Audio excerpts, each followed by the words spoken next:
Would you believe 70% of the population admit to suffering from imposter syndrome?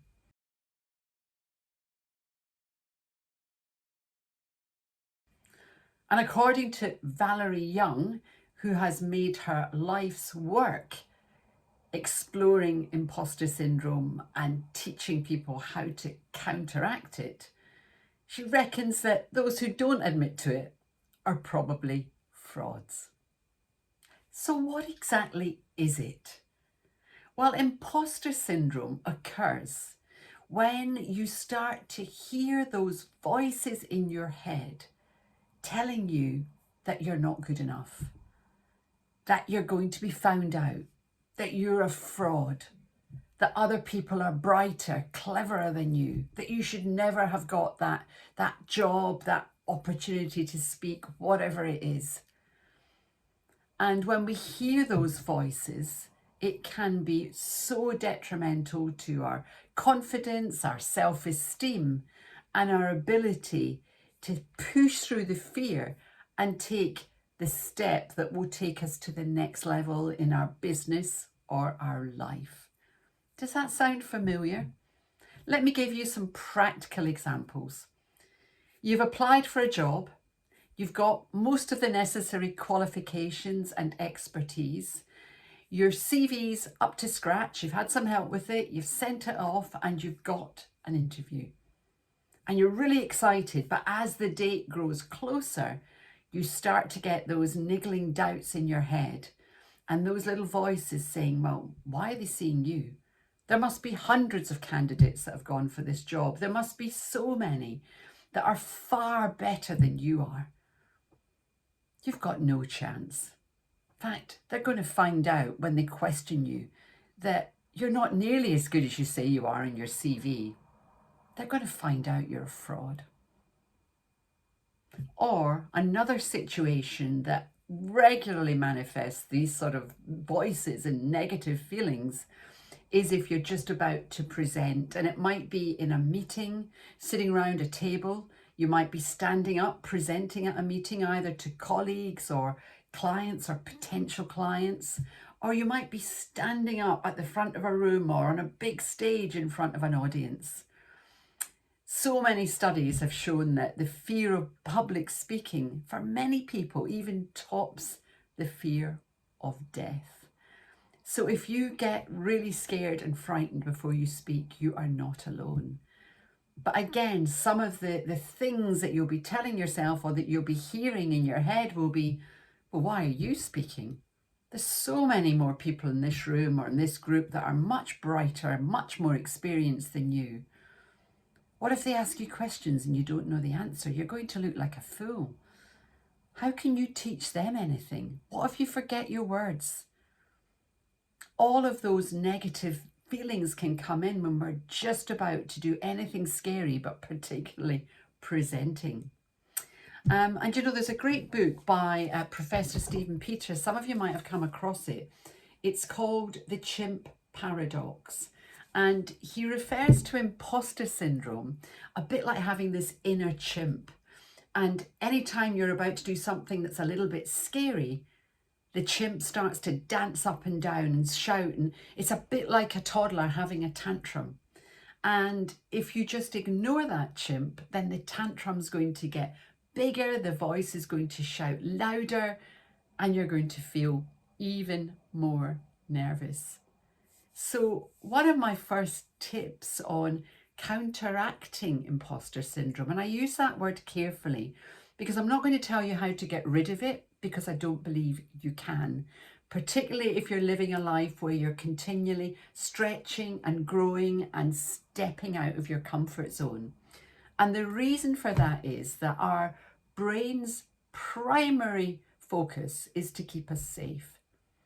And when we feel frightened, we get that fight or flight response where the cortisol levels in our bloodstream go up, the adrenaline starts to flow, we might get the sweaty palms, the dry mouth, the rapid heart rate. And as soon as the brain experiences that, it tries to pull us back into our comfort zone. And if we don't, then those cortisol levels and adrenaline levels go up even more. And our inner chimp starts to feel even more frightened and therefore starts to scream even louder. So one of the things to do is to manage your chimp. And that probably sounds ridiculous, but stick with me. It's to talk to your chimp. So let's take the example of standing up to speak.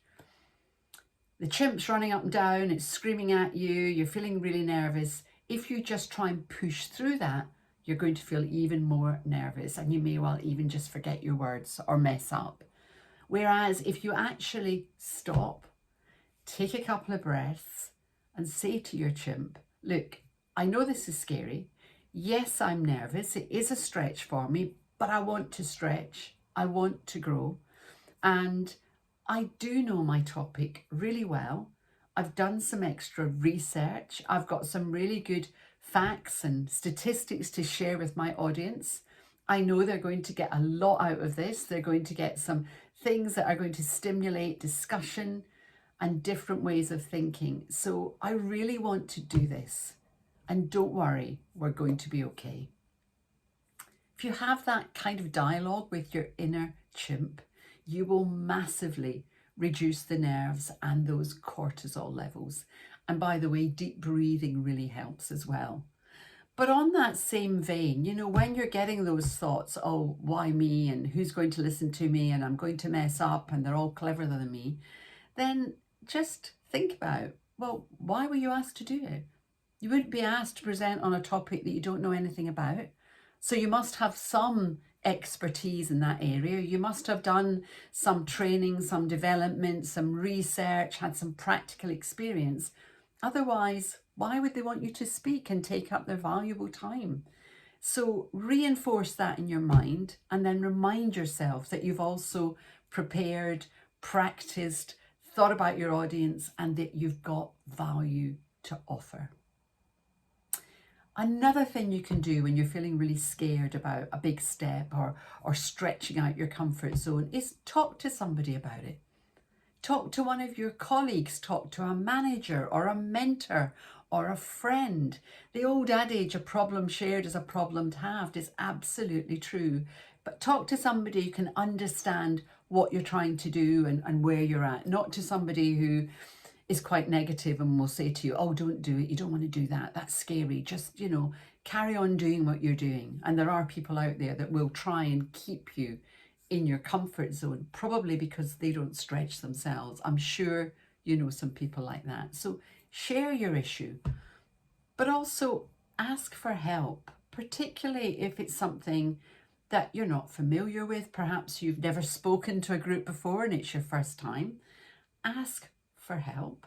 Or if you're in a new role and you're feeling a bit insecure because you're not quite sure what's expected of you, or you're not quite sure to do part of that role or follow the procedures or get involved in the projects, ask for help.